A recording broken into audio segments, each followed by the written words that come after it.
ఈ రోజు విజయవాడలో షర్మిల గారి కాన్వాయ్ ని ఆపారంట.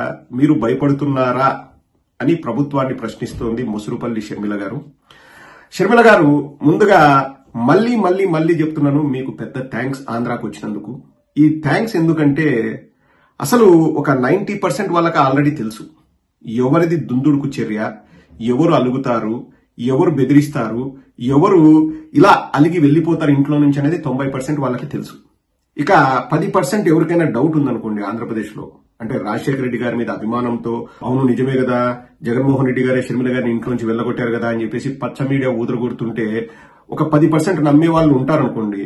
ఆ 10% వాళ్ళకు కూడా క్లారిటీ ఇవ్వడానికి ఈ రోజు ముసురుపల్లి షర్మిల గారు ఆంధ్రాకు వచ్చారు. అందుకే ఆవిడకు పెద్ద thanks, big thank you to Sharmila garu Andhra Pradesh కు వచ్చినందుకు.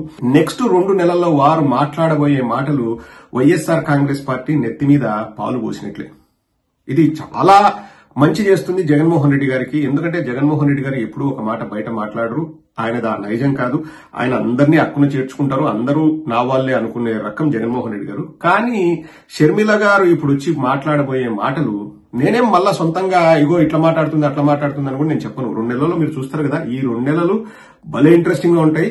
అండ్ షర్మిల గారు తెలంగాణలో ఇంతకుముందు ఏమన్నారో మాత్రమే మనం చెప్పగలం, మన సొంత మాటలు వద్దులేండి, ఎందుకంటే రాజన్న బిడ్డ కాబట్టి మనం సొంతంగా షర్మిల గారిని దూషించాల్సిన అవసరం లేదు. తెలంగాణలో ఏమన్నారంటే, ఎవరు ఇప్పుడు ఆ పార్టీకి అధ్యక్షులు, తెలుగుదేశం నుంచి వచ్చిన ఒక దొంగ రేవంత్ రెడ్డి ఈ రోజు కాంగ్రెస్ పార్టీకి అధ్యక్షుడుగా ఉన్నారు అని మాట్లాడుతూ ఒక విలేకరి, కాదు మేడం రాజశేఖర రెడ్డి గారు రాహుల్ గాంధీని ప్రధానమంత్రిగా చూడాలనుకున్నారు కదా అంటే, అప్పుడు వెంటనే ఏం సమాధానం చెప్పిందంటే, రాజశేఖర రెడ్డి గారికి ఏం తెలుసండి, చనిపోయిన తర్వాత వారి పేరును ఎఫ్ఐఆర్ లో చేరుస్తారని ఈ దిక్కుమాలినోళ్లు చేర్చారు కదా, రాజశేఖర రెడ్డి గారికి తెలియదు కదా, చనిపోక ముందు వారు రాహుల్ గాంధీ గారు ప్రధానమంత్రి కావాలనుకున్నారు, కానీ ఈ దిక్కుమాలిన పార్టీ రాజశేఖర రెడ్డి గారి పేరును ఎఫ్ఐఆర్ లో చేర్చింది కదా, నేను ఎలా సపోర్ట్ ఇస్తాను కాంగ్రెస్ కని స్వయాన ముసురుపల్లి షర్మిల గారే అన్నారు.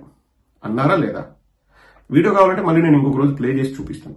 సో ఇప్పుడు ఆంధ్రాకు వచ్చేసి ఏమంటుంది, రాహుల్ గాంధీ గారిని ప్రధానమంత్రిని చేయడమే నా లక్ష్యము, అందుకోసమే నేను పిసిసి అధ్యక్షురాలు అయ్యాను, నన్ను చూసి భయపడుతున్నారు అని. నిన్ను చూసి మేము భయపడడం లేదండి షర్మిల గారు, నిన్ను చూసి మేము సంతోషిస్తున్నాం. ఎందుకంటే మీరు వచ్చి మీరు మాట్లాడాలి, ఇష్టారీతిన మీరు మాట్లాడాలి, అప్పుడు ప్రజలకు క్లారిటీ వస్తుంది. ఎవరిది దుందుడుకు చర్య, ఎవరిది ఎటువంటి మెంటాలిటీ అన్నది ప్రజలు క్లియర్ గా తెలుస్తుంది. జగన్మోహన్ రెడ్డి గారికి మేలు చేయడానికే షర్మిల గారు వచ్చారని నేను అనుకుంటున్నాను. ఇక భయపడ్డము అవన్నీ అంటే ఉనికిని చాటుకోవడానికి చేసే ప్రయత్నం అన్నది నా భావన. ఎవరిని చూసి భయపడాలా? షర్మిల గారు ఇంకొకటి కూడా చెప్తున్నాను, మీరు ఎవరితో కలిసినా మాకేం అభ్యంతరం లేదు. మీరు చంద్రబాబు నాయుడు గారికి వెళ్లి గిఫ్ట్లు ఇచ్చారు, క్రిస్మస్ ప్రెజెంట్లు ఇచ్చారు, వారు చెప్తున్నట్టు మీరు వింటున్నారని బయట ప్రజలు అనుకుంటున్నారు. ఒకవేళ మీరు లోపాయికారి ఒప్పందం తెలుగుదేశం వాళ్ళతో, బీజేపీ వాళ్ళతో, జనసేన వాళ్ళతో, బీఎస్పీతో ఇంకా వేరే ఏ పార్టీలు వచ్చినా వాళ్ళతో లోపాయికారి ఒప్పందాలు చేసుకున్నా మాకు ఎటువంటి ఇబ్బంది లేదు. మీ గురించే ప్రజలకు తెలుస్తుంది. మీ ఉద్దేశం ఏంటి, ఎవరికి మీ మీద అక్కసుంది, ఈ రాజకీయాలన్నీ కూడా వ్యక్తిగత అజెండాతో మీరు చేస్తున్నారా, లేకపోతే ప్రజలకు మంచి చేద్దామన్న ఉద్దేశంతో మీరు చేస్తున్నారా? అసలు తెలంగాణకి ఎందుకు వెళ్లారు, అక్కడ పార్టీని ఎందుకు మూసేశారు, చాప ఎందుకు చుట్టేశారు, ఇప్పుడు ఆంధ్రాకి ఎందుకు వచ్చారు, అక్కడ తిట్టిన కాంగ్రెస్ ఇక్కడ మీకు ఎందుకు మంచి అవుతుంది, అక్కడ మీకు అసలు ఇదొక పార్టీనా అని మీరు భావించిన కాంగ్రెస్ పార్టీ ఇక్కడికి వస్తేనే మీకు ఎందుకు మంచిదైంది, ఇవన్నీ కూడా నెక్స్ట్ 2 నెలల్లో మీరే ప్రజలకు చెప్తారు. అఫ్ కోర్స్ ప్రభుత్వం ఇది చేయలేదా అది చేయలేదా అని మీరు అన్నా మేము ఖచ్చితంగా కౌంటర్ ఇస్తాం, ఎందుకంటే అది కూడా మాకు ఒక అవకాశం ప్రభుత్వం ఏం చేసిందో ప్రజలకు చెప్పడానికి. సో ఏ విధంగా చూసుకున్నా షర్మిల గారికి పెద్ద థ్యాంక్స్ అండి షర్మిల గారు.